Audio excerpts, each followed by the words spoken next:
Hi, this is Frank with Vision Quest Auto, and today I'm reviewing a car that is both futuristic and retro. It reminds me in a lot of ways that are generally positive of an 80s vehicle, but it also has some of the pitfalls, if you will, of 80s vehicles, and you'll see what I mean by that as you come over here. This is the 2024 Hyundai Ioniq 6. And when I say that it's got an 80s look, I mean, this is a vehicle that when you look at it, just seems to have that 80s sports car kind of vibe. It's also got that not quite where we're going in the 90s and 2000s on with sports cars where they're overtly aggressive. I think that this has this fun sports vibe, which is what we used to find with cars in the 80s. You know, you look at this and you say, this is a car that wants to be my friend. you know, uh, whereas maybe a car like the Corvette, amazing car, absolutely one of the most fabulous cars, one of my favorite cars, I should say, to drive. But maybe, you look at the new Corvette and it's like, maybe you're not cool enough for that car. This seems to be a car that would fit in with everybody. It's upscale, but also affordable. And something that's really pretty cool about this car, like I said, it just fits in all the way around with your budget where you want to go to. It comes with about 267 mile range, which is more than enough for most people to get through at least a few days of driving to work, driving to school. It can probably, for most people, get you through a full week, but even more than that. That's just saying if you're only doing public charging or not charging at home. It's a very livable car. It has all the bells and whistles inside. We'll show you that in a second. But the one thing that really stands out to this car for me is just how easy it is to live with. I really, and that's the good thing, is that I do have some nitpicks with this, some cons. And depending on how important they are to you, that'll really decide for you whether this is the vehicle you want to go with, or maybe you want to look around a little bit more, maybe take a closer look at the Ioniq 6 to see if it does suit your needs. But the cool thing is that all of the issues that I have aren't with the actual driving of the vehicle. I don't have a problem with the range. I don't have a problem with the way that it drives. I don't have a problem with its stopping power or anything like that. With its day-to-day livability, it's awesome. So right then and there, I gave you, your review on, is this a good car? It is a good car. The main issues I have are the actual comfort features, okay? And you'll see where I go with that in a minute. Makes it a little bit of a pain in the butt, but if those aren't super, super important to you, or if you think that they're easy to get by, then for sure, this is a incredibly easy car to live with. And so let's get into more of our review, and I'll take you through the pros, the cons, what song I think this is, um, the long-term livability, and I've touched on that a little bit, the long-term view, which we're calling it, and then our Vision Quest Auto ratings for the week, and then I'll wrap up. So I'm going to take you around a little bit here. You can tell. I think these wheels are pretty cool. There you go. One thing I do want to note here, this steering wheel is really, really nice. It's one of the best that I've felt. It's got these little notches here for your thumb as you drive. Sporty. It's got the flat bottom. It is a little busy. There's a lot of buttons. And first little nitpick I have on this car is that one of those buttons is not the heated steering wheel. That's unfortunate. Not a fan of that. Um, it just, to me, there's more and more auto manufacturers who are making things a little bit, little design flaw things, I think, or I wouldn't necessarily say flaws, but they're making design choices that I don't necessarily think that customers would agree with. It's another one. The seat goes pretty far back, and just the angle where you're at to change your mirror adjust your mirrors. There's your adjuster. If you suddenly realize you want to adjust your mirror while you're driving, you'll have to. It takes a little bit of moving up and back. Again, that's not a big deal because you do have memory settings. So, once you set your mirrors, you're pretty much set. But the first time, it does take a little bit. It's another weird thing here. When you see, I get what they're going, and I think that this helps with the defrosting, but it's got this weird jut out. Get in. It's got this weird jut out here, and I'm not from the side. It kind of seems secure and closed, but double enclosed. It's a weird thing. I'll show you when we sit down here. But this is again like a car that just takes. It's definitely a sample of what I call a future shock, where I think more and more auto manufacturers are thinking about design over function. So here you go. See, it's got this. So you're here. This is jutted out. I mean, this is an extreme nitpick, but it's one of those interesting design things with the Ioniq 6. I'm not quite sure why this was done here. Now, this I love. I mean, they give you basically what you'd see in a head-up display, but they have it in front, and it's not distracting. I like it a lot. I don't feel the need to have a head-up display. It's great. This is also really good. Great screen, works very well. But this is actually where we get to my fat guy in the little coat award.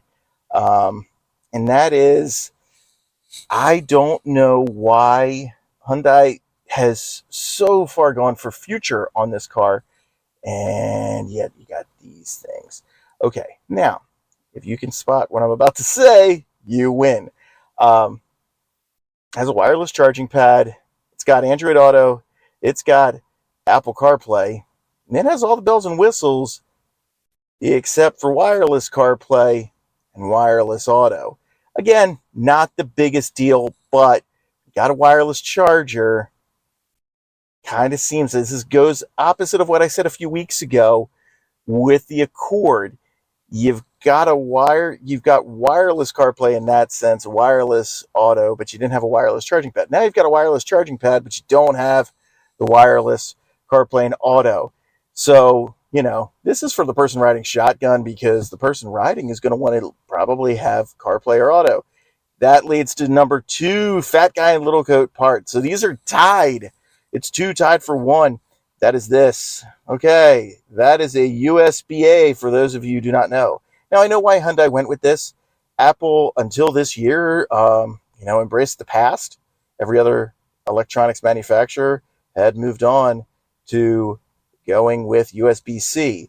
Now, you can do what I have, which is use a USB-A to USB-C. The problem is that sometimes they get a little wonky and your connection may mess up. I've had that happen already. Again, not the biggest deal in the world, but you do need to have an extra cable. I mean, the part of having a USB-C cable is that you can just plug it into everything. Now you need to have a USB-C to USB-A cord just for your car. Again, you'll have it, you'll get used to it, but it's also kind of annoying when you go with a futuristic car and you've got a wire sticking around. So that's my fat guy in the little coat award winner. I don't know why they did it. You do actually have USB-C chargers or ports in this car. You have 2 of them, in fact, in the center console. They do work, but they're only charging. They will not connect to the infotainment system. Unfortunate. So that's my fat guy in little coat award. The fat guy in little coat award is, of course, named after the great Chris Farley in Tommy Boy, where he took David Spade's coat and started to dance around saying, "Fat guy in little coat," and then ripped the coat. Didn't fit. Something in this car that does not fit, that is the lack of wireless CarPlay and Android Auto, and the decision to include USB-A instead of USB-C, or at least make it an option to have both. Again, I know this is cost-cutting stuff, but when you're leaning towards the future and you have something from the past like USB-A, it kind of doesn't fit. It's also a classic case of future shock, what I call future shock, which is overtly futuristic to the point of not quite making sense in some ways. See, this button here is the perfect example. This is temp. heated seat, heated steering wheel. Okay, you hit that. Brings up this screen. Now you have to hit this to adjust your heating. And you adjust this to go lower them. Whoops. And then you get off, cooled. I mean, you can drag it. It's fine. You can turn it off. There you go. The touchscreen itself works fine, but you know what else works really well is a button. Um, I kind of liken this to the Rock at WrestleMania 40 in the main event, going, "What are you doing here? Thought this was Cody Rhodes. I thought we should have a button." We don't have. Here's something pretty cool that I do like, and it's what I call the ellipsis playing Pong. So you got three dots in one. All right.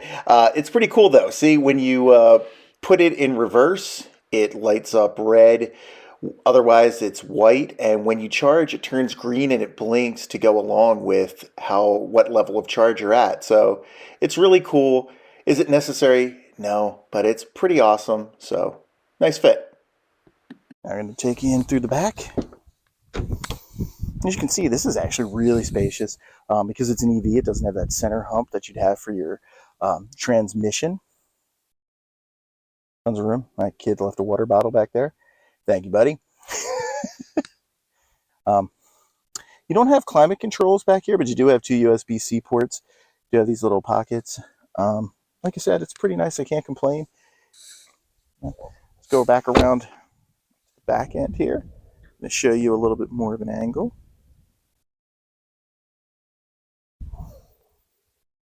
There are those double spoilers. A bit from the side. You can decide if you like them or not. Here's your push button. This also does have the Hyundai stand behind and it unlocks feature. I'm just going to push the button. It's pretty spacious. It's a legit trunk, not a lift gate. And it's got a lot of room. I mean, I was able to fit a lot of stuff in here. I was able to fit a hockey bag and lacrosse bag, baseball bag, not all at once, but I also had a chair in here too. Like I fit a lot of stuff in this just yesterday. So it's very spacious. For, again, a sedan, I'll take it.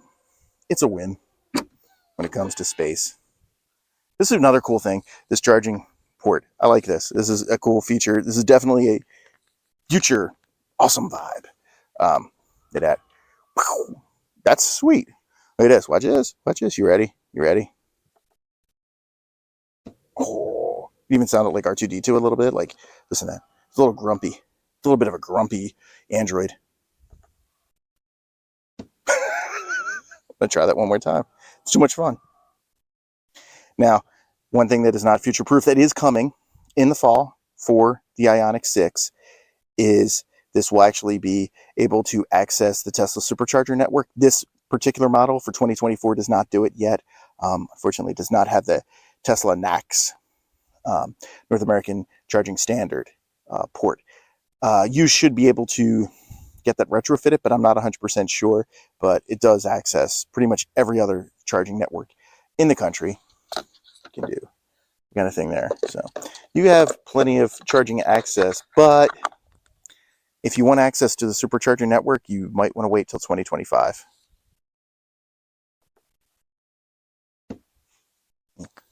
I've pointed out some negatives. This is another one I'm just going to point out here. Let me see if I can do this one-handed. Yes, I can. It does have a frunk, but it's not the best frunk, but it's better than nothing. I mean, it's got enough room for your charging cable, I guess. So you have that under in the back. I don't know if you can get your takeout food. I like to put takeout when I have an EV right in there, just because it keeps the smell inside. But it's better than nothing. This is the aspect that I'm talking about that for me is both the best of the look for the Ioniq 6 and kind of its most controversial aspect. I've had friends go out and talk to me about this car, what they like, what they don't like about it. And, this has come up as both a favorite and a non-favorite part of this car. And I think a lot of it has to do with this. Okay, when I first saw this car, this was the part that stuck out to me. And initially, I wasn't a fan of it. The double spoilers. I don't know quite if you'd call this a full spoiler, but it's a bit of a spoiler. Um, I think by itself, it's pretty cool. You add this on top, it's a little bit weird. I think on its own, I think this looks fantastic. I'll be honest. I love this spoiler. One thing that I call this, when it comes to what song this is, I'm basing this on, again, I said retro, futuristic. I'm going with something my son pointed out. My son Holden told me this. He said, I think that you should go with Back to the Future. And of course, there's got to get back in time. And I think that kind of fits it. You look at Back to the Future, it nailed the retro aspects, but maybe not entirely. I mean, I wasn't around during the 1950s. It seemed to get those vibes right, but I'm sure that somebody who lived through the 50s was like, this is not the actual version of the 1950s that I experienced. And so I think if you're looking at this, maybe this isn't quite the experience of the 80s, even the 90s that you experienced, but it kind of has that vibe to it. And similarly, Back to the Future. The future, when we first saw Back to the Future, the 80s and 90s, as a kid, you're watching and you're like, oh, the year 2000, this is going to happen. And they nailed some things right. And they absolutely nailed it. A team from Florida was going to win the World Series. And it was a thing. And the Marlins weren't even a team at the time when Back to the Future 2 came out. So they got that aspect right. But, we don't have flying cars yet. I don't think we ever will, at least not in my lifetime. So they didn't quite get that. But they did get some of the screens and stuff right. And I think that this has nailed what we're thinking of in terms of an electric future. I think this has gotten it right. Like, this does scream, I'm an EV, but it's also kind of like, I'm a regular car, but I'm letting you know I've also got that EV thing. Like, maybe it's like George McFly's grandkid. He's got his jacket hanging a little too long. He's got his hat on backwards in a little funky way and stuff. So, he could look normal, just like Marty does when he puts the gear on. He looks normal. He's got future clothes on, but he looks normal. I think that's what this is kind of going for between those two things. So, back in time, Huey Lewis in the news. That's his car. So I know that I've mentioned quite a few cons. It might seem, I see some cons, and I think that's just to be expected. This is a newer vehicle. It's a newer type of form. Even though EVs have been around a pretty long amount of time now, they're still finding their feet, maybe experiencing some growing pains, and that's to be expected for a standard everyday auto manufacturer. Hyundai really does a great job with EVs. They make this car incredibly easy to live with. You get a home charger, you charge this in, you're going to have a really easy time, with this. You're not going to have to worry about things. You basically set it and forget it. You're going to have some quirks when it comes to access and comfort features, heated seats, the infotainment, but ultimately, I don't think those are deal breakers. There are things that you're like, I wish this was designed better, but I think most people find that in their cars. Um, for me, I'd have no problem saying that this, for the long-term view, is pretty solid. It's good. This car has just come out. Hyundai's put a lot of backing behind it. They've really, they'll continue to update this car too. I'm sure it'll get software updates. I don't know if they'll be quite as significant as Tesla does, and Rivian's now starting to get in there. Lucid's starting to get in that as well. We'll have to wait and see, but for what it has, I think that this has all the features you'd really want. But you have to ask yourself, are certain things going to be a pain in the butt? If they're a pain in the butt now, they're going to be a pain in the butt in 5 years. It's my number one thing to tell people. You're not going to be like, oh, I suddenly got used to this. It doesn't bother me anymore. It will. So if it's not that big a deal, I plug into a USB-A and connect my phone to it. Who cares? Fine. That's awesome. I don't mind doing this. The heated seats don't bother me. I can just adjust it to stop. That works for you. Fantastic. I think that this would be a great car for you. But I would just recommend really thinking about those kind of things. But when it comes to performance, I don't think you have anything to worry about. I mean, the main thing there is just you have to ask yourself, is an EV the right vehicle for me? And if it is, then man, this car can probably serve you. You'd be remiss not to look at it. If you're looking for an electric car, the Ioniq 6 should be one you're considering. Maybe it's out, maybe it's not quite in your price range. Maybe it is, maybe you want a little bit some more luxury features. Maybe you want some of the tech features, and that's fine. Maybe you don't like the styling, but that's fine. But when it comes to just pure performance, this car does it all. And I haven't even mentioned that, by the way. The driving range is good. And I find that the range estimates are on point from Hyundai. They're not over the top. They really do it. The access to one pedal driving is really, really done well. You have the paddle shifters that just do it. Other auto manufacturers do that as well, but Hyundai incorporates this. It beeps at you the right way to let you know you're now in one pedal drive, what they call iPedal. Um, up to level 4, so you get different regen points for your brakes. You can go 1, which just feels like a regular car, and it's great.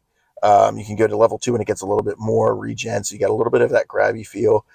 3, again, more grabby, and then 4 is full, where you don't really have to use the brake. I don't want to say you don't have to use the brake at all, because if you need to come to a sudden stop in traffic, you're going to need to do that. But sometimes, I found that just as a car, and it isn't just with this, it's with every kind of car that is on one pedal. Um, Sometimes as you're cruising down at a light, there's a car in front of you, you're going to want to just tap the brake just to be on the safe side. So I don't ever want to just say, oh, you never use the brake when you're in one pedal. You do, but it's like driving a golf cart. And if you're under 20 miles an hour, you generally don't have to use the brake when you're coming to a stop. It's pretty awesome. And it's nice because you can turn it on and off. The other cool thing about this is that the drive modes do make a difference. I don't notice a huge difference between Eco and normal, meaning that I'll keep it in Eco, actually, because it's going to get me better fuel efficiency. And by fuel efficiency, I mean electric. I'm just going to call it fuel efficiency there, because you are using a fuel of some sort. So it keeps it more efficient. So I'll keep it in Eco, but it also has your normal mode, and then it's got your sport mode. And man, I'll tell you what, sport mode really does make a difference. There's that rocket when you floor it. Yeah, it takes off. This car is a really, really solid car. Few faults. I think that it's long-term livability, as long as the looks are up your alley and you don't think that this will be over the top for you and you love it. Awesome, man. I would personally, getting this, I would wait to get the 25 just to get the NACS charging. I would want access to Tesla supercharger network. It just makes your life easier. It's better to have than to not. Even if you never plan to ever go to a Tesla supercharger, it's good to be able to have that access, especially because that's where things are going. Hopefully, maybe in 2025, this will have a USB-C or wireless CarPlay and auto. One no, but we'll move on. But anyway, yeah, it's a great car, and just think about those couple things, I think, and take it for a spin. I think you'll like it. So that's our review for this week, and I want to thank you for watching. I hope you enjoyed it. If you have any questions, please feel free to reach out to me on X or Instagram. You can find me on X under VisionQuest A, and you can find me on Instagram under VisionQuest Auto. We're also obviously on YouTube, so you can drop a comment in there to ask any questions. I'm happy to answer them. We'll also be posting our review cards that are coming up, so you can send us any questions you might have. Yeah, we'd love for you to like, share, and subscribe. So for Vision Quest Auto, I'm Frank Nieto. Have a good one. See you around.